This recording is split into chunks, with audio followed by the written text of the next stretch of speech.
So Shalom Alaikum, Savers.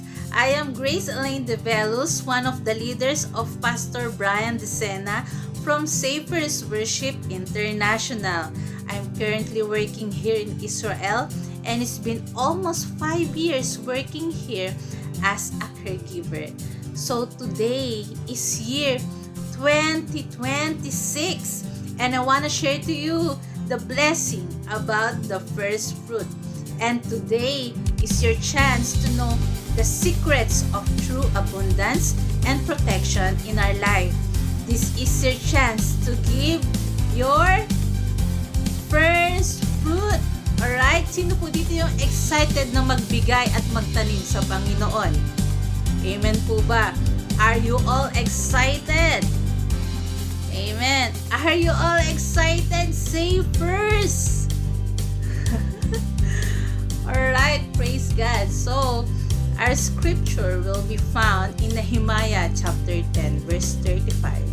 And it says, we obligate ourselves to bring the first fruit of our soil and the first fruit of all fruit of every tree year by year to the house of the Lord. So, what is first fruit? Unang ani ng unang taon or unang profit sa trabaho, bagong negosyo, or any resources, yung nauulit mo na resources like sweldo or business. And kailan po ito binibigay? Year by year to the house of the Lord.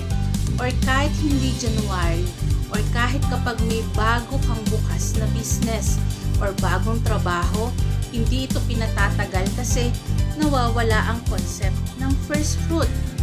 Ang first fruit has no amount nor percentage. What it has is its value to you, and it is your first and your best. Ang pag-una sa Diyos ay pagpaparangal sa Kanya. Ang pagbibigay ng unang bahagi ay pagbibigay sa Diyos ng karapatan upang ingatan at pagpalain ang mga sumusunod. Anumang sitwasyon, you don't worry dahil hawak ng Diyos ang kabuuan at mga paparating pang pagpapala.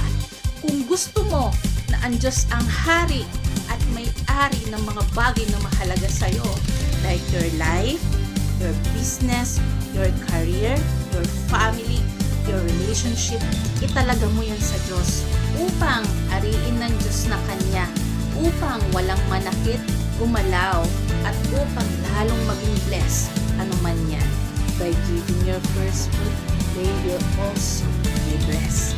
Sabi din po sa book of Ezekiel chapter 44 verse 30, New King James Version, the best of all fruits of any kind and every sacrifice of any kind from all your sacrifices shall be the priest. Also, you shall give to the priest the first of brown milk to cause a blessing to rest on your house. There's really a sacrifice. At saan po ito ibibigay? Sa church na kinabibilangan mo or sa mga priest, mga man of God and woman of God? Ibibigay mo ang first portion upang ma-bless ang kabuuan. Ang first fruit ay may kaakibat na sacrifice. And the first fruit is a test of love. If we really honor Him, na si Lord ang nagbibigay ng lahat ng bagay, kapag tayo po ay nagbibigay ng first fruit, investment po natin ito for our future and for our family at mga paparating pa. Inuunahan mo na rin dito ang dyablo na hindi makakilos sa buhay mo. Ang first fruit mo ay nagsasalita. Alam niyo po ba yung say first? Pag ito ay binigay mo, may sinasabi ito sa spiritual realms that the blessing of the Lord will rest on your house.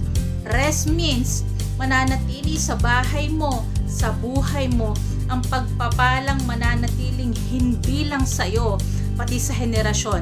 Ito ang pinaka-the best na pamana at proteksyon. Amen? Let's go about the difference of tithes and first fruit.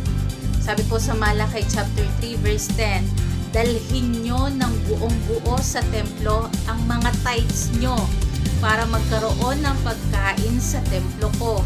Ako si Lord na makapangyarihan sa lahat. Subukan nyo ako.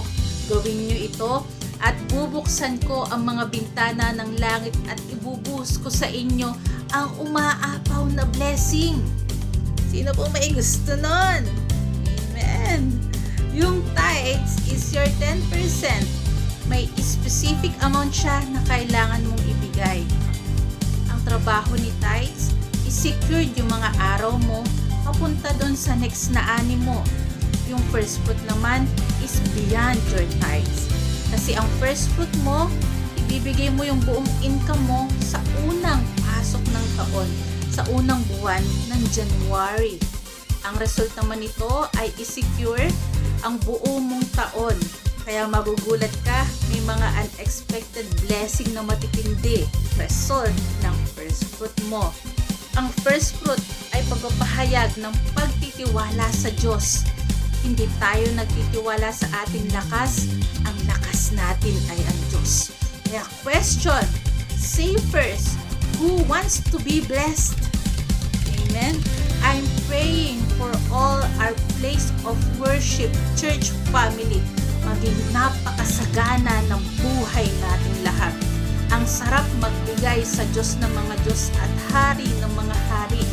Tandaan po natin, say first, hindi pa dadaig ang Diyos pagdating sa bigayan. Hadlangan man ng marami ang blessing mo, si Lord ang may sabi, I will make a way to bless you. I am the way to heal you, and I am the way to prosper you in your life. Maging tapat ka sa Panginoon kung paano ka naging tapat, kung saan ka man nagtatrabaho, kung anumang negosyo meron ka, anumang pamilya meron ka, anumang bansa ang kinaroroonan mo, ay pagpapalain dahil naroon ka. Okay? Ang iyong lupain at ginagalawan ay magiging masagana.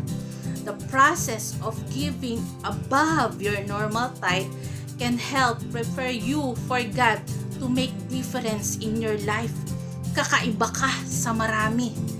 Kasabay ng pagbibigay mo ang kaayusan ng buhay mo. Pagkakaroon ng kabutihang loob, meaning mas nagtatrust ka na kay Lord kaysa sa mundong ito. Nawawala na yung worldly desire mo.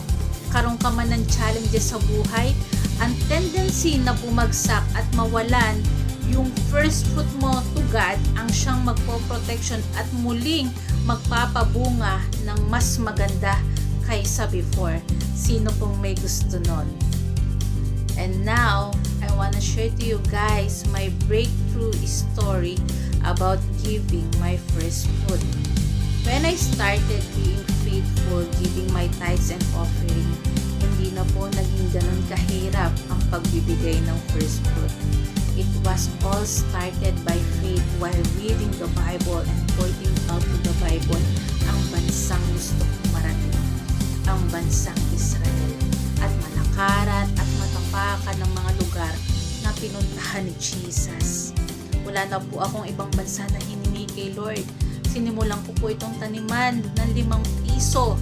Agad-agad, God answered my prayer. Na-amaze agad ako how God moved through the seed of giving. Then God increased it to 35 pesos, 50 to 100 to 500 to 1,000. And for 8 years of being faithful and obedience to God in my tithes and offering, from 5 pesos to 6 digits, guys. Amen. Glory to God. Ma-amaze ka na lang po sa ginagawa ng Lord unexpectedly. I started to give my first fruit kasabay po ng Jewish New Year, and kakastart ko lang din po dito sa bagong kong work. Yung unang ani po dito sa aking bagong trabaho, I challenge God and give it all to God, my first harvest. God sent me provision not only with money, but with clothes, shoes, food, gift, medicine. Before, I was looking around to look for the second-hand stuff. Okay, but now people is sending me here at the front of our door. Okay, here in our house. Pusa nang nagpapadala si Lord ng needs ko. At higit pa po, before they give it to charity, pinapipili po muna nila ako. Kasi kung ano po yung gusto ko. Yung hindi ko po magustuhan, ibinabalik ko po ito sa kanila para maibigay din nila sa iba. Binigyan ako ng Lord na napakabait ng amo. Halos ituring po akong anak. And also, I have one good friend. Yung border po namin dito na si Mami Esther. Siya po ay mixed Brazilian from Brazil. And she is only one, but she is like a total of 10 person. Ganun po siya. Nung halos mangayaw na ako sa pagbibigay niya kasi halos araw-araw po meron po siyang iniiwang regalo sa akin. There was one time na sabi ko sa kanya, Mami, please enough na. I have no space on my room na. Okay, but she keep on giving and giving. Hindi po natin mapipigilan because that's her heart. And I praise God na binigyan po ako ng Mami Esther. And yung sideline ko po ay hindi din po lumalayo sa akin. Still in the same place, same building. Ako na din po yung nagte-take care of the whole building. And yung ilang doors po dito sometimes, nagpapalinis po sa akin. Hindi mo na kailangang maghanap pa. Kaya safe first, kapag si Lord ang inuna mo, yung pabor ng Panginoon ay sasayo. Sila ang kusang lalapit at maghahanap sa'yo. Amen? Sino pong naniniwala doon? Alright.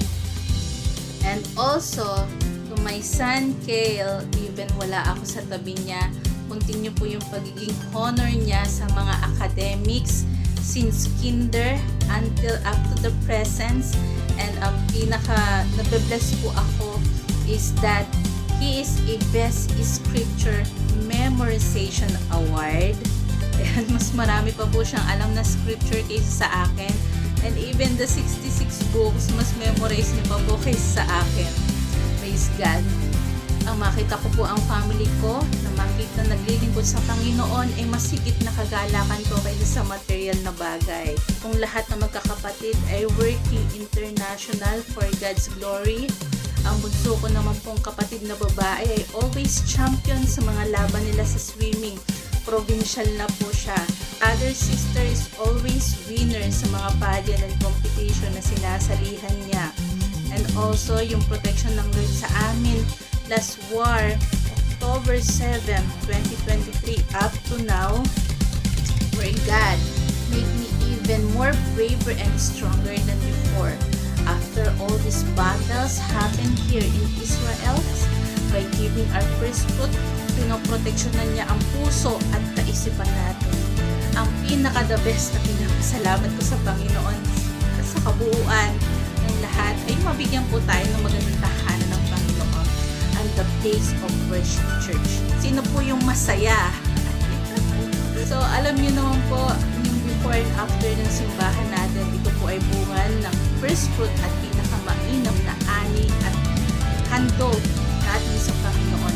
Yung mga matitindi po natin mga pastors, it's because of their seat of faith sa ating home church. Amen? And many more. Alright? I've seen the signs, wonders, and miracle of the Lord. Mga napagaling na deliverance, even through online, the presence and the power of God is moving and demonstrating. Mas ginagamit ako ng Panginoon ngayon at mas na-enjoy ko po, even malayo po. Kung totoo ka, mas totoo siya. There will be a special blessing when God smile on your obedience. Kapag ang Diyos ang umiti sa'yo, pakikitaan ka niya ng kabutihan. Hindi po kami mayaman, pero by God's grace, pinapayaman sa biyaya ng Panginoon. Tayo ay mga anak ng Diyos, ang tatay natin ay mayaman, kaya ikaw at ako ay mayaman din. Amen po ba?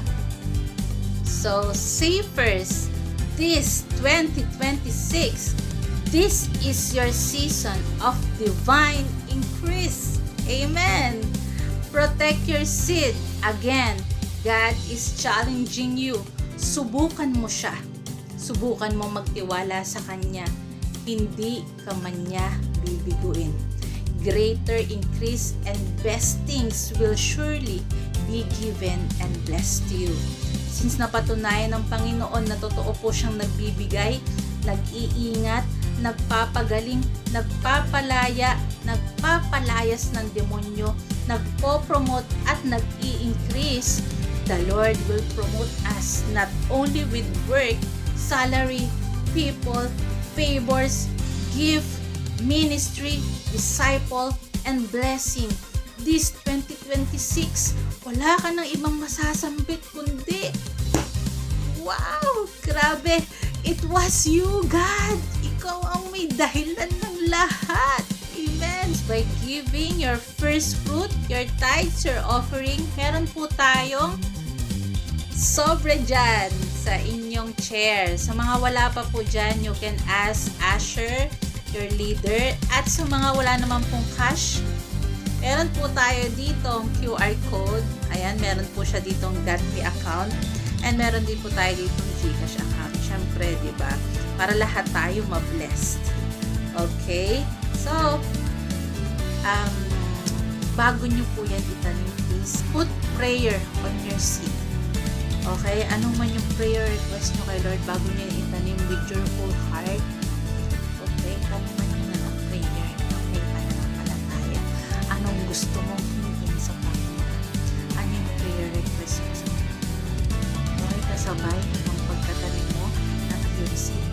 Ating ipanalangin. Ating pong sabay-sabay na itaas ang ating first fruit, ating tithes at ang ating offering. Alright? At ating pong sabay-sabay na ipag-pray. Okay? With faith.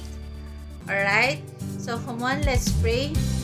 Oh yes, hallelujah, Heavenly Father. Lord, we praise you, we honor you, Panginoon. Lord, nakikita niyo po, Panginoong Jesus, ang bawat mga first fruit na nakataas ngayon, oh God, na iaalay po namin sa iyo, Panginoon. Lord, maraming salamat sa pagpapaunawa po ano po ang kahulugan ng first fruit. At Lord, ito po yung aming pinakamainam na ani, O God. Ihahandog po namin sa iyo, Panginoon. Lord, nakikita niyo po, O God, ang puso ng bawat isa na tapat na nagkaloob sa iyo, Panginoon. Na lahat, Panginoong Jesus, ng pagpapala na inihanda niyo po sa bawat isa, marireceive, O God, ng bawat isa na tapat na nagkaloob sa iyo. Ang blessing will rest into their house, O God, into our church, O God, and into the place na aming ginagalawan. In the mighty name of Jesus, kung first fruit, O God, magiging panlaban namin sa mga plano at gawa ng kaaway, O God, at mga nagpaplano, Panginoong Jesus, na pabagsakin kami this 2026. In Jesus' name, we rebuke you. Wala na kayong kapangyarihan pa sa buong place of worship church family, sapagkat ang bawat isa sa amin ay protektado ng Panginoong Jesus. At Lord, ito po'y maitanim sa matabang lupa. Marami pa pong makakilala sa iyo, Panginoon. Marami pa pong maligtas, Panginoon. At Lord, tuloy po itong magamit sa iyong kaharian, O God. Mapalawak, Panginoon, sa iyong kaharian. In the mighty name of Jesus. Expansion and increasing, O God, of everything into our lives, Panginoong Jesus. In the mighty name of Jesus.